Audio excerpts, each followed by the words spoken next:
తాకట్లో ఉన్న మీ బంగారాన్ని విడిపించి ఆ రోజు ఆన్లైన్ రేటుకి కొంటాం. Sharma gold company.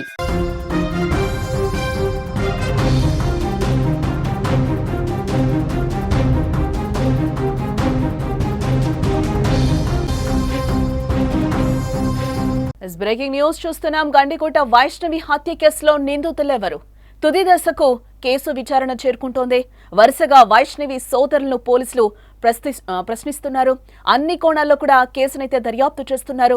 కుటుంబంలో ఏమైనా ఆస్తి తగాదాలు ఉన్నాయా అని కూడా ఆ వైపు నుంచి కూడా ఫోకస్ చేశారు పోలీసులు. సుమన్ టీవీతో ఎస్పీ సంచలన వ్యాఖ్యలే చెప్పారు.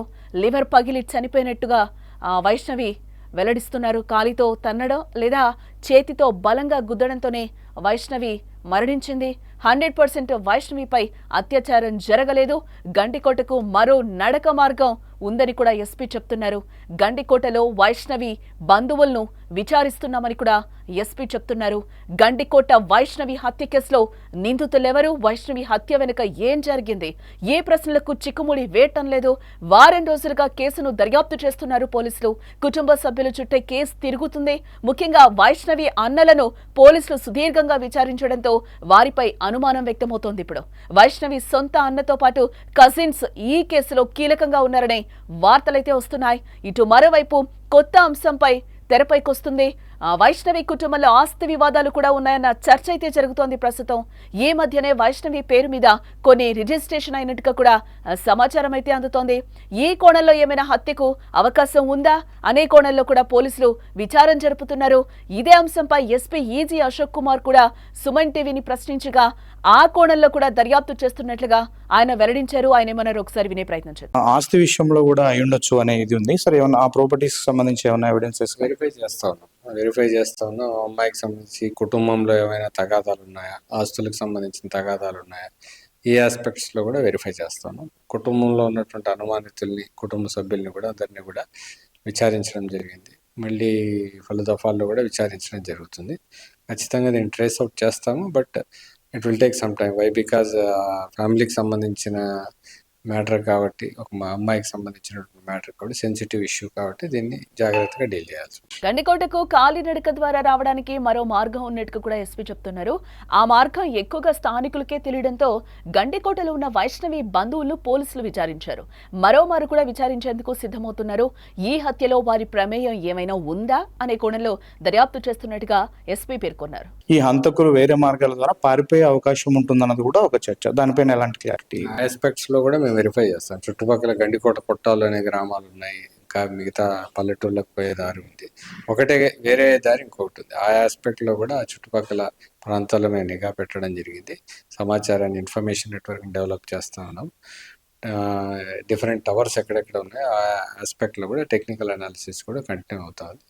ఖచ్చితంగా అటువైపు నుంచి వచ్చేటప్పుడు వెహికల్స్లో రావడానికి అవకాశం ఉండదు. కేవలం నడకబాటలోనే రావాల్సినటువంటి పరిస్థితి ఉంటుంది. కాబట్టి ఈ ఆస్పెక్ట్స్ అన్నీ కూడా వెరిఫై చేస్తాం. టోటల్గా గండికోట గ్రామస్తులు అక్కడ ఎవరెవరు ఉంటున్నారు, ఎంతమంది ఉంటున్నారు, వీళ్ళల్లో దాని బంధువులు ఎవరైనా ఉన్నారా, శత్రువులు ఎవరైనా ఉన్నారా, టోటల్ వేరియస్ డిఫరెంట్ యాంగిల్స్ లో ఇన్వెస్టిగేషన్ కంటిన్యూ అవుతుంది. 100% వైష్ణవిపై అత్యాచారం జరగలేదని మరోమారు ఎస్పీ అంటున్నారు. 2 గంటల పాటు ఆమెతో ప్రియుడు లోకేష్ ఉన్న వారిద్దరి టెన్షన్లోనే ఉన్నారని, గండికోటలో రూమ్ తీసుకున్న కాసేపటికే లోకేష్ బంధువు ఫోన్ చేసి వైష్ణవి కుటుంబ సభ్యులు వెతుకుతున్నారనే సమాచారం ఇవ్వడంతో వారు ఒక్కసారిగా కూడా గందరగోళానికి గురైనట్టుగా చెప్తున్నారు. వైష్ణవి మృతికి లివర్ పగలడమే ప్రధాన కారణమని కూడా తేల్చి చెప్పారు. కాలితో బలంగా తన్నడం కానీ లేదా గట్టిగా గుద్దడంతో ఆమె చనిపోయినట్టుగా కూడా పోస్ట్ మార్టంలో తేలిందని అంటున్నారు. ఈ డెత్ రీజన్ అనేది తెలిసింది. ఆమె మృతికి కారణం ఆ లివర్ పంక్చర్ అవ్వడం వల్ల జరిగింది అనేసి ప్రాథమికంగా డాక్టర్ల యొక్క నిర్ధారణ. లైంగిక దాడి కంటే ముఖ్యంగా ఈ యొక్క రీజన్ వల్లనే ఆమె చనిపోయిందని చెప్తా ఉన్నాం. ఆమె మోకాళ్ళకి కొన్ని దెబ్బలు ఉన్నాయి. ఏమైనా పరిగెట్టేటప్పుడు కింద పడ్డామా, ఇంకోట అది ఎవరు కొట్టారు, ఎందువల్ల కొట్టారు, ఎలా దెబ్బలు తగిలాయి అనే కోణాల్లో ఎగ్జామినేషన్ చేస్తాం. అంటే సార్, బాడీ చూసిన తర్వాత మీరు కూడా కొంత ఐడెంటిఫికేషన్కి వస్తుంది. ఆయుధాలు ఏమైనా వాడినట్టు నిర్ధారణకు వచ్చారు? అది కూడా మేము ఎంక్వైరీ చేయడం జరిగింది డాక్టర్స్తో. బ్లంట్ ఇంజరీస్తో ఏమైనా అటాక్ చేశారా అన్నప్పుడు ఎక్కడ కూడా బాడీ మీద వాతలు కానీ, కర్రలతో కొట్టినట్లు, రాడ్స్తో కొట్టినట్లు ఎక్కడా లేదు. శరీరం మీద ఏమాత్రం ఎక్కడ కూడా దెబ్బలు కొట్టినట్లు గుర్తులు లేవు. కానీ లోపల మాత్రం లివర్ డ్యామేజ్. మోస్ట్లీ కాలుతో గట్టిగా తన్నడం వల్ల కానీ పిడికిలతో గట్టిగా గుద్దినప్పుడు కానీ ఇలాంటి ఇంజరీస్ అవుతాయి అనేసి డాక్టర్స్ మాకు చెప్పినటువంటి ప్రాథమిక నివేదికలో తెలిసింది. కాబట్టి ఆ కోణాల్లో మనం వెరిఫై చేస్తాం. మొత్తానికి కేసు దర్యాప్తు తుది దశకు చేరుకుంటున్నట్టుగా కూడా తెలుస్తోంది. ప్రస్తుతం కేసు అప్డేట్ పై మరింత సమాచారం మా ప్రతినిధి సుదర్శన్ అందించే ప్రయత్నం చేస్తారు. ఎస్ సుదర్శన్, పోలీసులు కూడా సుమన్ టీవీతో కొన్ని కీలక వ్యాఖ్యలు చేశారు. తుది దశకు వస్తుంది అని కూడా చెప్తున్నారు. ఏమాత్రం కూడా మేము అటు ఇటు కాకుండా కేసును అయితే డీల్ చేస్తున్నామని కూడా ఎస్పీ క్లియర్ గా చెప్తున్న పరిస్థితులు కనిపిస్తున్నాయి మన సుమన్ టీవీతో. వైష్ణవి కేసులో కొత్త కోణాలు వెలుగు చూస్తున్నాయి. కేసు తుది దశకు చేరిందని కూడా మనం అనుకోవచ్చు అంటారా? వైష్ణవి, మనం 2 రోజుల క్రితమే దీన్ని బ్రేక్ చేసాము. సూత్రధారులు ఎవరో తెలిసింది. పాత్రధారుల కోసమే పోలీసులు వేట కొనసాగిస్తూ ఉన్నారు. అంటే ఆ రోజు హత్య జరిగిన రోజు నేరుగా ఆ హత్యలో పాల్గొన్న వారు ఎవరు, వాళ్లకు వీళ్లకు ఉన్నటువంటి సంబంధం ఏది, వీళ్లకు వెనక వైపు నుంచి ఇచ్చినటువంటి పుషప్ ఏంటి, అలాగే వాళ్ళు ఏ విధంగా గండికోటకు చేరుకున్నారు, హత్య జరిగిన తర్వాత ఏ విధంగా వాళ్ళు పారిపోయారు, ఈ సీన్ ఆఫ్ అఫెన్స్ అంతా కూడా పోలీసులకు ఒక క్లారిటీ వస్తే గిన అప్పుడు క్లియర్ అయ్యే అవకాశం కనిపిస్తూ ఉంది. ఎందుకంటే ఇప్పుడు లోకేష్ కు క్లీన్ చిట్ ఇచ్చారు, అలాగే థర్డ్ పర్సన్స్ యొక్క పాత్ర ఉండడానికి లేదు అంటూ కూడా నిన్న ఎస్పీ డైరెక్ట్ గానే చెప్పాడు. ఎందుకంటే ఏదో ఆకతాయిలో గంజాయి బ్యాచ్ అయితే అత్యాచారానికి పాల్పడే అవకాశం ఉంటుంది, అలాగనే ఉన్న దొంగతనానికి పాల్పడిన వాళ్ళ అంటే ఆ థెఫ్ట్ యాంగిల్ కూడా ఏమీ లేదు. కాబట్టి ఇది పరువు హత్యే కారణమై ఉండొచ్చు, కుటుంబ సభ్యులే ఇందులో పాత్ర ఉండొచ్చు అంటున్నారు. అయితే ఎవరు చేశారు ఏంటి అన్నది, ఇప్పుడు కుటుంబ సభ్యులు అందరూ కూడా ఆయా ప్లేసుల్లో ఉన్నారు, వాళ్ళకి సంబంధించినటువంటి లొకేషన్స్ ఉన్నాయి, సీసీ ఫుటేజ్లు కొంతవరకు ఉన్నాయి. కాకపోతే ఎవరు పాల్గొన్నారు, అంత దారుణంగా వైష్ణవిని చంపింది ఎవరు అనే దానిపైనే జరుగుతూ ఉంది. అయితే నిన్న కీలకమైనటువంటి 2 ఫోన్ కాల్స్ లిస్ట్ బయటకు వచ్చింది. అది సుమన్ టీవీ ఎక్స్క్లూజివ్ గా అందిస్తూ ఉంది. ఒకతను తోట సుబ్రహ్మణ్యం, ఇతను గండికోట వాసి అయినటువంటి సుబ్బయ్య అనే వ్యక్తికి 12 సార్లు కాల్ చేశాడు. అది కూడా కేవలం వైష్ణవి ఎప్పుడైతే 12 గంటల నుంచి 1 గంట మధ్యలో వైష్ణవి హత్యకు గురై ఉంటుంది అని పోలీసులు భావిస్తున్నారో ఆ గంట వ్యవధిలోనే తోట సుబ్రహ్మణ్యం నుంచి సుబ్బయ్యకు 12 సార్లు కాల్ వచ్చింది. సుబ్బయ్య అనే వ్యక్తి గండికోటలోనే ఉంటాడు, ఇతను స్థానికుడు. తోట సుబ్రహ్మణ్యం ఎవరంటే వైష్ణవి తండ్రి తరపున 4 అన్నదమ్ములు, వాళ్ళల్లో 2వ అన్న ఎర్రగుంట్లలో ఉంటాడు, ఆయనకు ఎలాంటి సంబంధం లేదు. 3వ అన్న కుమార్తె భర్త, అంటే ఇతను బావ వరుస అవుతాడు వైష్ణవికి, వాళ్ళ పెదనాన్నకు అల్లుడైతాడు. ఇతను హైదరాబాద్ లో సాఫ్ట్వేర్ ఎంప్లాయ్ గా పనిచేస్తూ ఉన్నాడు. ఇతని దువ్వూరు మండలం అని చెప్తూ ఉన్నారు. ఇతను ఆ టైంలో సుబ్బయ్యకు కాల్ చేయాల్సినటువంటి అవసరం ఏంది. మనం ఇంకొక క్లూ కూడా 2 రోజుల క్రితమే సేకరించాము. ఏంటంటే లోకేష్ వైష్ణవిని కోటగుమ్మం దగ్గర వదిలేసి వచ్చేటప్పుడు ఎదురుగా ఒక బైక్ వచ్చింది సీసీ ఫుటేజ్ లో. ఆ బైక్ లో వాళ్ళు ఆరా తీసింది ఏంటి, ఎవరు అతను అని మనం గ్రామంలో విచారించుకున్నప్పుడు అతని పేరు సుబ్బయ్య, అతను స్థానికుడు. వైష్ణవిని అక్కడ దింపి వెళ్లే ప్రయత్నంలో లోకేష్ ఇక్కడ నుంచి బస్సు ఎన్ని గంటలకు ఉంటుంది అని అతన్ని అడిగాడు. 6 గంటలకు బస్సు ఉంటుంది అన్నారు. అప్పుడు లోకేష్ కొంత ధైర్యంగా 6 గంటలకు ఆ బస్ ఎక్కి నువ్వు వచ్చేయని వైష్ణవికి చెప్పి తను రిటర్న్ అయ్యాడు. కాబట్టి ఇవన్నీ కూడా కొంత సింక్ అవుతున్నాయి. ఎందుకు అతను ఆ టైంలోనే 12 సార్లు కాల్ చేయాల్సి వచ్చింది. ఓకే, బహుశా వాళ్ళు బంధువులు ఫ్రెండ్స్ అయితే ఒకసారి కాల్ చేస్తారు, మాట్లాడుకునేస్తారు. ఆ కాల్ లో కూడా కొంత దుప్పటి రెడీ చేశాను అన్న ఒక 2 వర్డ్స్ అయితే వినిపించినట్టుగా తెలుస్తూ ఉంది. కాబట్టి వీటన్నిటి కూడా చూడాలి. వైష్ణవి మృతదేహం పక్కన ఒక దుప్పటి లభించింది. చివరికి పోలీసులు ఆ మృతదేహాన్ని గుర్తించిన సమయంలో ఆ దుప్పటిలోనే చుట్టుకొని బాడీని పోస్ట్ మార్టం నిమిత్తం జమ్మలమడుగు ఆసుపత్రికి తీసుకొచ్చారు అని చెప్తూ ఉన్నారు. కాబట్టి ఏంటి దానికి కారణం ఏంటంటే గొంతు నులిమి చేశారా, లేకంటే ఆ దుప్పటి అక్కడ ఎందుకు ఉంది, ఒక సీన్ క్రియేట్ చేయడం కోసమే ఇదంతా చేశారా అనే కోణంలో ఇదొక లీడ్ అయితే మనకు స్పష్టంగా దొరుకుతూ ఉంది. అంతేకాకుండా ఆస్తి విషయాలపైన కూడా కొంత ఉంది. ఎందుకంటే కుటుంబంలో ఉన్నటువంటి ఒక్కొక్కరి పాత్ర బయటకు వస్తూ ఉంది. ఇప్పుడు 3వ పెదనాన్నైనటువంటి అల్లుడు దీంట్లోకి ఎంటర్ కావాల్సిన అవసరం ఏముంది. అలాగే ఇప్పుడు ఆల్రెడీ వాళ్ళ కజిన్ బ్రదర్స్ ఇద్దరు కూడా ఇందులో వాళ్ళకు మీద కూడా అనుమానాలు వస్తూ ఉన్నాయి.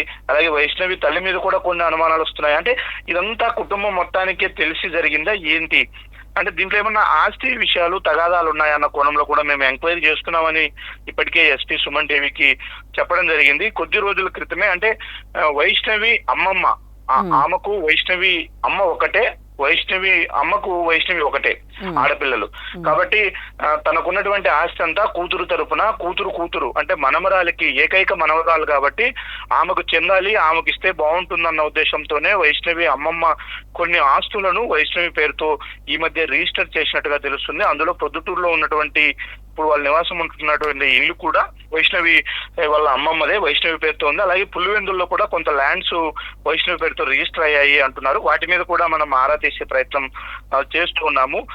అన్ని ప్రాపర్టీస్ అన్ని కూడా వైష్ణవి పేరుతో ఎక్కువ మొత్తంలో ఉన్నాయి. సరే ఉంటే ఏమైంది, తమ కూతురే కదా పెళ్లి చేసినప్పుడు ఇంకొకప్పుడు ఉపయోగపడతాయి అనడానికి ఇక్కడ ఇంకొక లాజిక్ కూడా ఉంది. వైష్ణవి ఇప్పుడే 17 ఏళ్ళు ఉన్నాయి, ఇంకొక 1 year అయితే ఆ అమ్మాయి మేజర్ అవుతుంది. ఇదే ప్రేమ వ్యవహారం నడుస్తూ మేజర్ అయిన తర్వాత లోకేష్ తొగిన వెళ్ళిపోతే అమ్మాయి తన ఇష్టానుసారం ప్రేమించి పెళ్లి చేసుకుంటే మాత్రం మేజర్ అవుతుంది. కాబట్టి అప్పుడు ఎవరు కూడా ఆ అమ్మాయిని తప్పుపట్టడానికి ఉండదు, లీగల్ గా కూడా ప్రాబ్లం ఉండదు వాళ్ళకు. ఆ సమయంలో తన పేరుతో ఉన్నటువంటి ఆస్తులన్నీ కూడా తను గెయిన్ చేసుకోగలిగితే మన పాప మన మాట వినకుండా వెళ్ళి ఒకరిని ప్రేమించి పెళ్లి చేసుకోవడమే కాకుండా ఆ అమ్మాయికి హ్యాపీగా బతకడానికి ఆస్తులన్నీ మనమే సమకూర్చినట్టు అవుతుంది అన్న కోణంలో కూడా ఒకవేళ కుటుంబ సభ్యులు ఆలోచించి ఉండవచ్చేమో.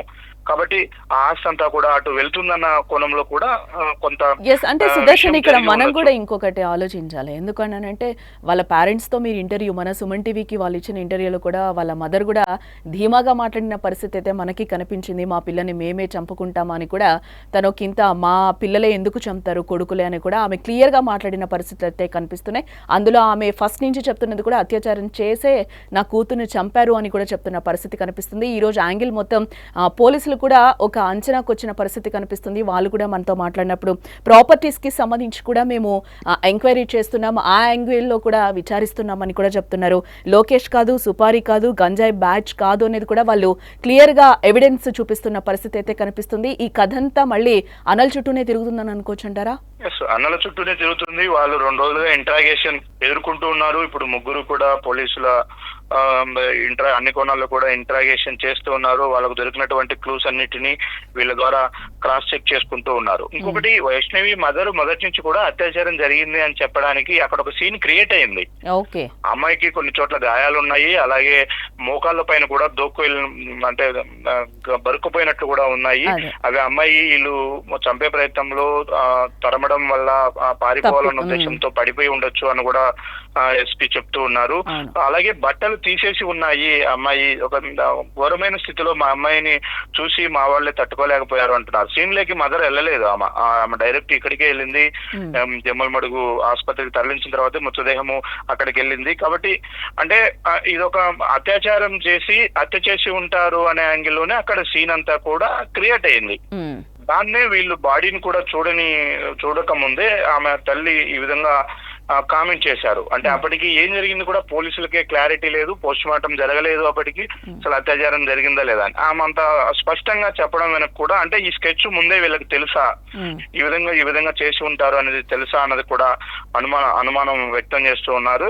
ఏదేమైనప్పటికీ ఎవరైతే చనిపోయారో వాళ్ళ తరపు బంధువులే కాబట్టి ఇంట్రాగేషన్ ఎదుర్కొంటుంది. మేము ఆచితూచి వ్యవహరించాల్సి ఉంటది. వాళ్ళ వైపు నుంచి ఎటువైపు మేము కొంత స్పీడ్ గా యాక్టివిటీ చేయడానికి ఉండదు. ఖచ్చితంగా మా దగ్గర పక్కా ఎవిడెన్స్ ఉన్నప్పుడే వాళ్ళను విచారిస్తాము. వాళ్ళ పాత్రను తేలిన తర్వాతే వాళ్ళపైన మేము చర్యలు తీసుకోగలుగుతాము అని చెప్పి పోలీసులు చెప్తున్నారు. అందుకే ఆలస్యం కూడా ఎక్కువ అవుతూ ఉంది. థర్డ్ పర్సన్స్ ఇంకొకరు ఎవరన్నా అయితే వాళ్ళని గుర్తించిన తర్వాత వెంటనే వాళ్ళ నుంచి నిజం కక్కించడం పోలీసులకు పెద్ద విషయం కాదు. కాకపోతే ఇక్కడ కుటుంబ సభ్యులే కాబట్టి వాళ్ళను ఎంక్వైరీ చేయడంలో కొంత ఎమోషన్స్ ఉంటాయి. వాటన్నిటిని కూడా క్యారీ చేస్తూ జాగ్రత్తగా ఎంక్వైరీ చేయాలి కాబట్టి ఆలస్యం అవుతుంది.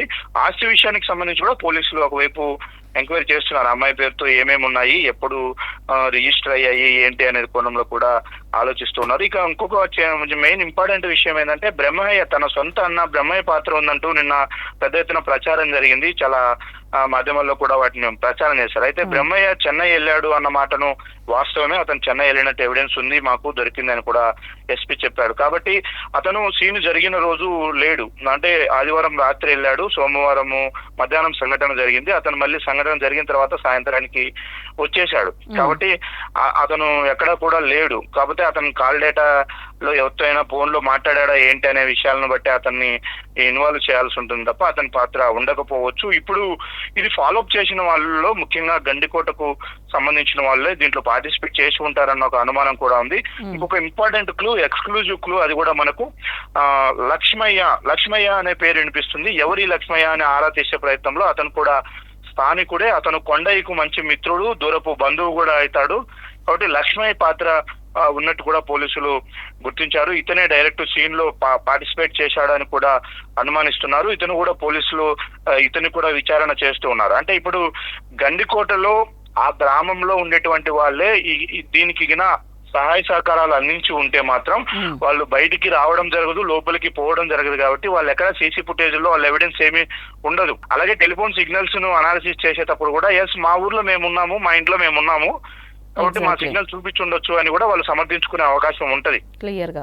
కాబట్టి ఈ రెండు ఎవిడెన్సెస్ లేకుండా వాళ్ళను విచారించడం కొంత పోలీసులకు కష్టం అవుతుంది. వాళ్ళుగా సహకరిస్తే తప్ప కాదు. కాబట్టి ఇప్పుడు గండికోట వాసి అయినటువంటి సుబ్బయ్య ఒకరు, లక్ష్మయ్య ఒకరు, వీళ్ళిద్దరు మీద కూడా ఎక్కువగా పోలీసులు అనుమానిస్తున్నారు. వాళ్ళిద్దరూ కూడా ఇప్పుడు ఇంట్రాగేషన్ ను ఎదుర్కొంటూ ఉన్నారు. అసలు ఆ తోట సుబ్రహ్మణ్యం అనే వ్యక్తి నుంచి అన్నిసార్లు నీకు ఎందుకు కాల్ వచ్చింది, ఆ కాల్లో ఏం మాట్లాడారు ఏంటి అనేది. అంటే ఇందులో తల్లి, అలాగే పెదనాన్న కొడుకులు, అలాగే అల్లుళ్ళు, వీళ్ళందరి పాత్ర కూడా, అంటే కుటుంబం వాళ్ళ పెద్ద ఫ్యామిలీ వాళ్ళందరిలో కూడా ఎక్కడో ఒక చోట లింక్స్ బయటపడుతూనే ఉన్నాయి. అందరికీ కూడా ఈ విషయం తెలుసు అన్న విధంగానే జరుగుతూ ఉంది. పోలీసుల ఎంక్వైరీలు కూడా అదే ఒక్కొక్కటి బయటకు వస్తున్న నేపథ్యంలో కాబట్టి పూర్తిగా కథ మొత్తము కూడా చుట్టూనే జరుగుతూ ఉంది. ఇందులో ఎవరు స్కెచ్ గీశారు, ఎవరి చేత చేపించారు, అంటే సుదర్శన్ ఇక్కడ ఇంకోటి కూడా మనం ఆలోచించాలి. అంటే వైష్ణవి హత్య విషయంలో ఎక్కువగా ఆస్తి తగాదాలే కనిపిస్తున్నాయా ఈ రోజు? ఇప్పుడైతే ప్రధానంగా అవే తెరపైకి వస్తూ ఉన్నాయి. ఎందుకంటే పరువు హత్య అనే విషయంలో ఇంతమంది ఇన్వాల్వ్ అవ్వాల్సినటువంటి అవసరం ఉండదు. ఒకవేళ పరువు హత్య అయితే లొకేషన్ కూడా టార్గెట్ చేసే అవకాశం ఉంటుంది.